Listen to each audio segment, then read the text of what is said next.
नमस्कार and welcome to planet 4। Smriti Irani का Medina वाला वीडियो मुस्लिम लोग बार बार आंख फाड़ कर क्यों देख रहे हैं? सिर्फ 2 मिनट में ही सऊदी के युवक ने कट्टरपंथियों की टोपी उड़ा दी। स्मृति ईरानी के हिजाब बवाल के बाद सऊदी ने मारा पाकिस्तान को लात। गुस्से में पाकिस्तान बोला हमारा हज का कोटा भी भारत को ही दे दो।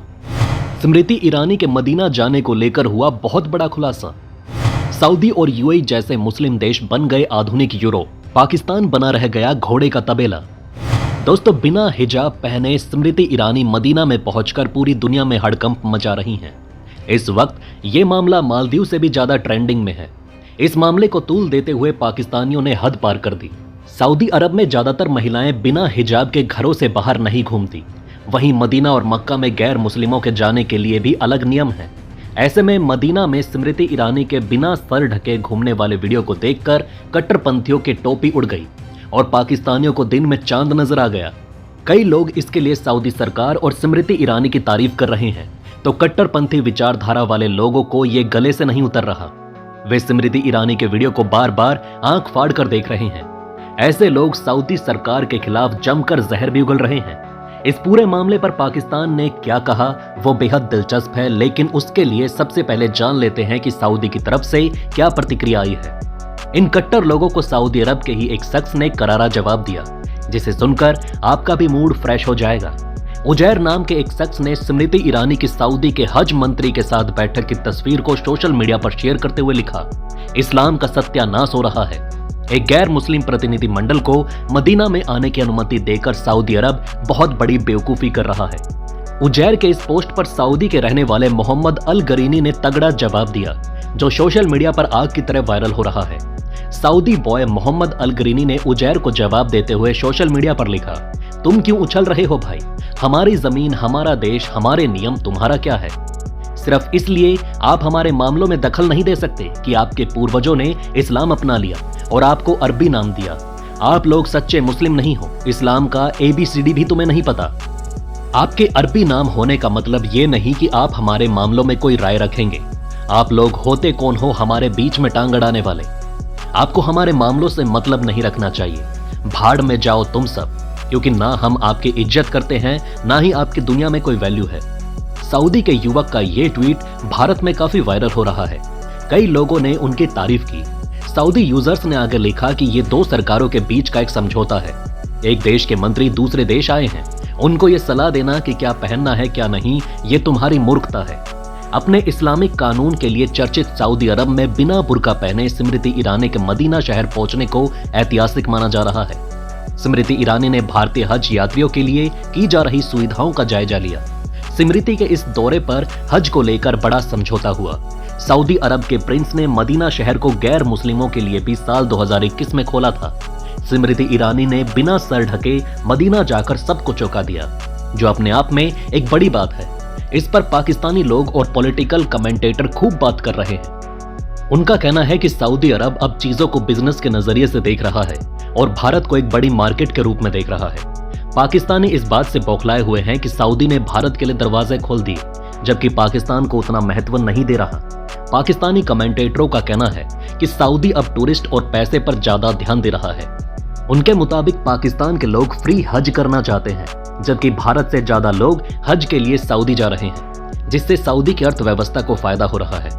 सऊदी अब भारत को पाकिस्तान से ज्यादा तवज्जो दे रहा है और इससे पाकिस्तानी नाराज हैं। सऊदी प्रिंस मोहम्मद बिन सलमान अपने देश को आधुनिक बनाने की कोशिश कर रहे हैं। स्मृति ईरानी का बिना हिजाब के मदीना जाना भी इसी आधुनिकीकरण की नीति का हिस्सा लग रहा है। वहीं पाकिस्तान के लोगों को इस बात का मलाल है कि उनका देश इस बदलाव का हिस्सा नहीं बन पा रहा। सोशल मीडिया पर कई पाकिस्तानियों ने सऊदी के क्राउन प्रिंस मोहम्मद बिन सलमान की भी आलोचना की। सऊदी भारत को पाकिस्तान के मुकाबले ज्यादा जगह दे रहा है। इसकी साफ साफ वजह यह है कि पाकिस्तान के मुकाबले भारत से ज्यादा लोग हज के लिए सऊदी जाएंगे। इससे सीधे सीधे सऊदी की अर्थव्यवस्था को फायदा होगा। इंडिया को 2.25 लाख का हज कोटा है और वो कह रहे हैं कि इसे और बढ़ा दिया जाए। पाकिस्तान से तो 25,000 का कोटा भी पूरा नहीं हो रहा। बीते साल पाकिस्तान का 44,000 का कोटा था और 7,000 एप्लीकेशन आई। इस बार 25,000 का कोटा था और 4,000 एप्लीकेशन आई। ऐसे में पाकिस्तान का कोटा भी इंडिया मांग सकता है, ताकि बता सकें कि हम ज्यादा बड़ी मार्केट हैं। पाकिस्तान में तो लोग पैसा देना नहीं चाहते। वो तो चाहते हैं कि फ्री हज यात्रा करवाई जाए। आपको बता दें कि नरेंद्र मोदी ने बीते साल G20 में प्रिंस मोहम्मद बिन सलमान को एक दिन रोक लिया था और उनका जोरदार स्वागत किया गया। ये भारत के संबंध बढ़ाने की कोशिश थी। अब सऊदी ने स्मृति ईरानी को खास तवज्जो दी है। सऊदी प्रिंस मोहम्मद बिन सलमान अपने देश को आधुनिक यूरोप में बदलने की कोशिश कर रहे हैं। सऊदी अरब का तेल भंडार अब कम हो रहा है, जो उसकी आमदनी का मुख्य स्रोत है। ये चिंता सऊदी प्रिंस को खाए जा रही है। वहीं दूसरी ओर पड़ोसी यूएई के दुबई जैसे शहर में पूरी दुनिया का मॉल खुल चुका है, जहां पर बड़ी बड़ी कंपनियां व्यापार के लिए ऑफिस खोल रही हैं। यही नहीं, दुबई में अरबों डॉलर का निवेश हो रहा है, जिससे यूएई के तेल पर से निर्भरता कम हो रही है। दुबई की सफलता को देखकर सऊदी प्रिंस अब अपने देश में भी उसे दोहराने का प्रयास कर रहे हैं। सऊदी अरब को खोल रहे हैं ताकि दुनिया भर से पर्यटक आएं और कमाई बढ़े। यही नहीं, अब तक चले आ रहे बेहद कट्टर इस्लामिक नियमों को भी सऊदी अरब के प्रिंस मोहम्मद बिन सलमान ने नरम किया है। इसके तहत महिलाओं को बराबरी का हक दिए जाने लगा है। उन्हें गाड़ी चलाने की छूट दी गई। हाल ही में सऊदी अरब में एक बड़े फैशन शो का आयोजन किया गया। इसमें दुनिया भर की मॉडल हिस्सा लेने पहुंची। इसी के तहत साल 2021 में सऊदी प्राधिकरण में मदीना शहर की ओर जाने वाले रास्ते से केवल मुस्लिम वाला बोर्ड हटा दिया गया। हालांकि मक्का में अभी केवल मुस्लिमों को ही जाने की अनुमति है। मदीना में गैर मुस्लिमों को प्रवेश की अनुमति देने को सऊदी प्रिंस के इस्लाम के उदार चेहरे को पेश करने की कोशिश के रूप में देखा जा रहा है। एक तरफ सुन्नी देशों का अगुआ सऊदी अरब खुद को आधुनिक यूरोप में बदल रहा है, वहीं पड़ोसी सिया बहुल देश ईरान हिजाब पहनने को लेकर विदेशियों को छोड़िए अपने देश की महिलाओं पर चाबुक चला रहा है। ईरान में इस्लामिक क्रांति से पहले एक आधुनिक पश्चिमी देश की तरह था, लेकिन आयातुल्ला के शासन के आने के बाद यहाँ कट्टर इस्लामिक नियम लागू हो गए। दशकों से ईरान की महिलाएं हिजाब से आजादी के लिए आंदोलन चला रही हैं। साल 2022 में महासा अमीनी की ईरान की इस्लामिक पुलिस के हाथों मौत के बाद यह पूरा आंदोलन हिंसक हो गया। पूरे देश में बहुत बड़े पैमाने पर प्रदर्शन होने लगे। इसमें महिलाएं और पुरुष दोनों ने जमकर हिस्सा लिया। ईरान की सरकार ने हिंसा का सहारा लेकर इसे कुचलने की कोशिश की। महिलाओं ने अपने बाल कटवा दिए और हिजाब सार्वजनिक रूप से जलाकर विरोध दर्ज कराया। ईरान में इन्हीं कट्टर नियमों की वजह से जब साल 2016 में भारत की तत्कालीन विदेश मंत्री सुषमा स्वराज गई थी, तब उन्हें पूरा शरीर ढककर ईरान के राजनेताओं से मुलाकात करनी पड़ी। सुषमा स्वराज ने जब ईरान के तत्कालीन राष्ट्रपति हसन रूहानी से मुलाकात की तो उन्हें गुलाबी रंग की साड़ी और उससे मिलती जुलती शाल ओढ़ कर रखनी पड़ी। उन्होंने अपना सिर शॉल से ढका रखा, जिसकी सोशल मीडिया पर तीखी आलोचना हुई।